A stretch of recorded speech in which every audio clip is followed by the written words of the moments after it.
Today, for my question 6 of my evaluation, I'm going to be going through Photoshop and just explaining what techniques I use to create my overall front cover, contents page and double page spread, and I'll be going through how I improve Photoshop as a whole and how constructing this product has definitely helped me learn a lot more about this program than before. And I'll be explaining this in more detail towards the end, starting with colour replacement tool, which I use on this background, which I took somewhere because I felt it looked very dull, especially for my genre, so I ended up changing the colour to a light blue. Obviously this is just an example, but it wasn't as bright as this, and this is how I did it. I just very carefully just coloured the sky and clicked on the colour replacement tool, which I'm just highlighting right there, and after doing it, obviously you can change the brush size, and after doing this all I did was, it was fairly easy at the end of the day. So this is what I did, and obviously you can't just, it's not just this you can use it for, you can do any colour you want and you can do it on like any part of the image that you want, obviously depending on the sharpness of the image, which is definitely a factor in, you know, changing and replacing the overall colour. Obviously for the sake of things I'm just going to now open the final background which I use for my front cover and my contents page, which I did replace colour in.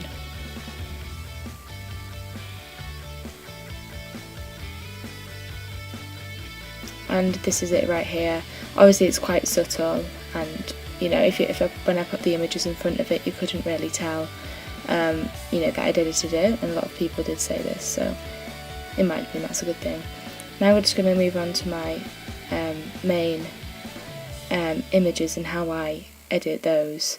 Obviously getting rid of all the white background so I can put it in front of a different background and like manipulate the colour of it to make it look like it's in that certain situation or context. So I'm just going to choose a random image, which is the one I use on my front cover, and there's two different ways that you can actually, you know, get rid of a background. There's a few different ways. The first one, main one I used, was the magic wand tool, which basically just selects any part of the image. Obviously it really depends on how smooth or the sharpness on the background is, but it just selects, like predicts like where you want to, which parts you want to get rid of and which parts you want to keep. And I found this quite useful, but it wasn't something I always used. And also there's also the quick select tool, which is when you just select certain pieces. It's kind of like the magic wand tool, except for it does little parts at a time as opposed to like the whole thing. I'm editing the entire thing, and I also use this. But the good thing about magic wand, about the quick selection tool, and like the magic wand tool, is that you can use like a negative one, so it can you can manipulate the lines that with the borders that it's going to go over and which parts it's going to get rid of.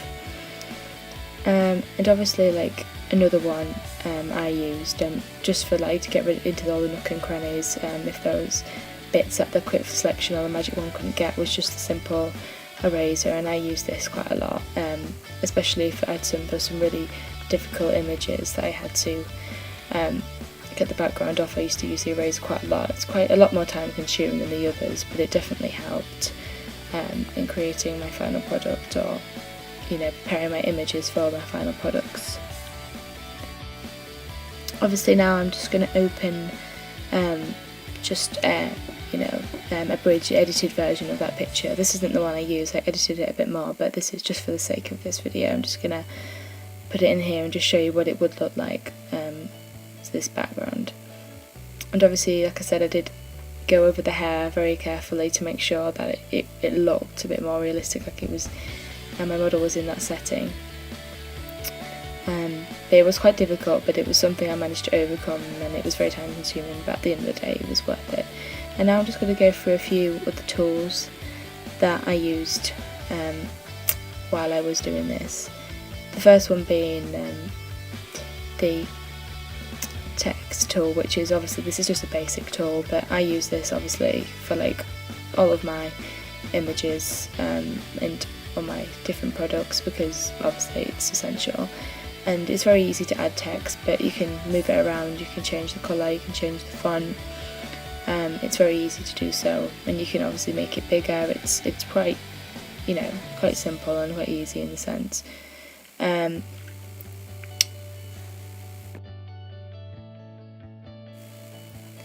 I'm just going to show, explain how you can manipulate other images, and you can place them on top with the use of layers.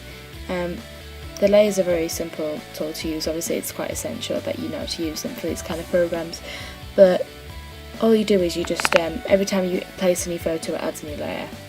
So obviously I'm placing this photo here, and you can use the transform tool, which you can also use to transform text as well, make it smaller and rotate it. And obviously I'm going to make this this QR code that I just imported. I can move it around just like anything else, and then I can also transform it, like I'm going to show you in a minute. I'm going to transform this to the text like I mentioned before, and then you can move it around and rotate it to whatever tickles your fancy really. And yeah, this is very easy, and it's definitely useful, because if you don't know how to transform text, then it's very difficult. Yeah, moving on, this is shapes. Obviously I needed to use a lot of squares for my contents page especially, and adding shapes is easy. You can using this tool that I'm showing you now, you can change the colour, and you can fill it in, and you can also add on lines around the border to make it look a bit more professional looking. And these are the tools I'm showing right now. I didn't really use these during while I was making my products, but I did experiment with them a few times just to see like how it would turn out. And the first one is this sun tool, which kind of makes it look very pasty and kind of not really black and white, but slightly old looking. Because when I first started my music magazine, I was going to be doing vintage, like not vintage kind of style music, but obviously I didn't end up doing that, so I didn't have to use that tool in the end. And the burn tool, which I'm going to show in a second, is pretty self-explanatory, because all it does is really just make it look like your models. Obviously it's burn, and you can make it kind of makes them look a bit more tanned if you use it quite subtly. Obviously I'm not, but if you use it very subtly, it can make you manipulate into this person looking a lot more tanned. Or obviously in the case I've done it just looks burnt, which is what the tool is for essentially. And now I'm just going to undo this, so I can show you the dodge tool, which is also another one I didn't use, but I just thought it was essential to show it, just to show my knowledge of this program. And the dodge tool is very dramatic. It basically just makes your whole image it makes it a lot pastier, so it looks very angelic, like I'm showing you here. Again, I didn't use this to manipulate my pictures to make them a bit lighter. I used a different tool. I didn't end up using this one, but I'm going to show you the other tool a bit later on in this video. Again, I didn't end up using these tools, which are the blur, the sharpen and the smudge tool. I didn't end up using these, but obviously I was using them when I was experimenting. The blur tool is obviously just makes your image very blurry, which personally I don't find of any use, even if I was using it for something. It just makes it obviously out of focus and very blurry. And obviously this is the sharpen tool. The sharpen tool focuses on those very small details and kind of magnifies them, so it looks very sharp. Again, I didn't use this, but I was experimenting. And this smudge tool is basically what it says, and it just makes your image just go very distorted and out of place. And obviously if you're going to use that, you'd have to use it very carefully if you want to use it effectively. Obviously there's the paint bucket and the eraser and a few other tools that I didn't end up using. Obviously they have the very simple pencil tool and brush tool, which I didn't use, but they are very simple ones that are people quite easy to use. And the smart healing brush was something I actually didn't need to use. This is the red eye I'm showing you right now.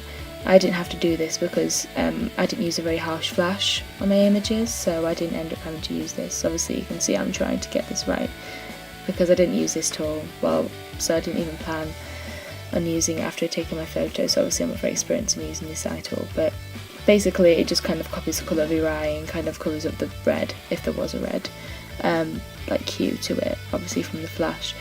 And the spot healing brush I didn't even have to use because my model's face was already quite flawless, because she's very photogenic, so I didn't have to change her skin at all. Obviously, like I've just done it over there, you can see it kind of uses parts from the other parts of the skin and covers it up with that, so it kind of blends in a lot better. And this is a very effective tool. Like I know the people who have used this tool and they've really liked it, because it definitely makes your model look how you want to manipulate the model's looks into what you think. And just here's a few other tools that I didn't use. And now I'm just going to go into the layer style, which was something I used a lot, especially manipulating my text and making my images blend in. There's shadow, the drop shadow, obviously I'm doing it on the text right now, inner shadow, outer glow, and inner glow, bevel and emboss, which makes it look very 3D. I use this a lot, especially with my, like I'm going to show you in a minute, I did use this with my masthead for my front cover, because it definitely made it a lot more 3D and it made it kind of pop out of the cover, and I thought this was very effective. Moving on to other layer styles, there's also a contour and texture tool, but I didn't end up using those. Satin tool makes it look very kind of fabric and material like. A colour overlay, which I didn't use, gradient overlay, pattern overlay, and there's also stroke, which was something I used a lot on my text for my front cover, because it definitely makes it stand out on the page, especially if it's black or white or a very common colour. You can just make it go around it and it makes it like stand out the image and not blend into the background a lot more. And this is probably one of my favourite tools I use, and it was definitely the most useful for me. There's also a few other effects. You can change the opacity or translucency of this, obviously by making it a bit lighter and make it blend in the background. For my double page spread, I also use this tool on my like not really masthead, but like part of the title, and it makes it look like it's part of the colour, but it also kind of, it's a mixture between like opacity and the colour, so it like takes a bit from the back of the colour from the background, and like I'm showing here, if I just put a stroke on it so you can see it better, it's like changed the background colour, and it stands out, but it still kind of blends in, if that makes sense. Again, this was something I just found randomly, like it was a red herring and I found it, and I found it really useful for my magazine. These are a few other tools which I use. Obviously there's a grayscale tool which makes the whole image, puts it into one layer and makes it black and white. Obviously I didn't have to use this, but I did experiment with it a few times in my dual page spread. And there's also an auto tone and auto contrast and auto colour. I didn't end up having to use any of those, but they basically just look at the background and they kind of make adjustments automatically. And this is the brightness tool that I was on about earlier. Instead of using the dodge tool, I did end up using this, just making the lighting a bit brighter without it being too much and making it look obvious that I'd edited it. Obviously the filters are something I didn't have to use, but these are very creative tools in Photoshop, and there's so many different ones, mainly to do with texture, that makes your image obviously very, very different, and it makes it stand out a lot more. And again, these are very good to experiment with, but they were nothing I couldn't really use them in my magazine because it was a bit loud, so too much to use. Overall, I've definitely learned a lot about these technologies from the process of constructing this product. I'd already done media at my secondary school, which kind of gave me a slight advantage, but this has definitely helped me improve my skills to an advanced level in Photoshop, which will be useful not only for the future, but just in making these drafts, or these are only my first drafts that I'm showing right now, but making them the best that I could. And I definitely think all my hard work has definitely paid off in Photoshop. And again, I really think these techniques will be something I will remember forever, and they'll always be useful to me. Thank you.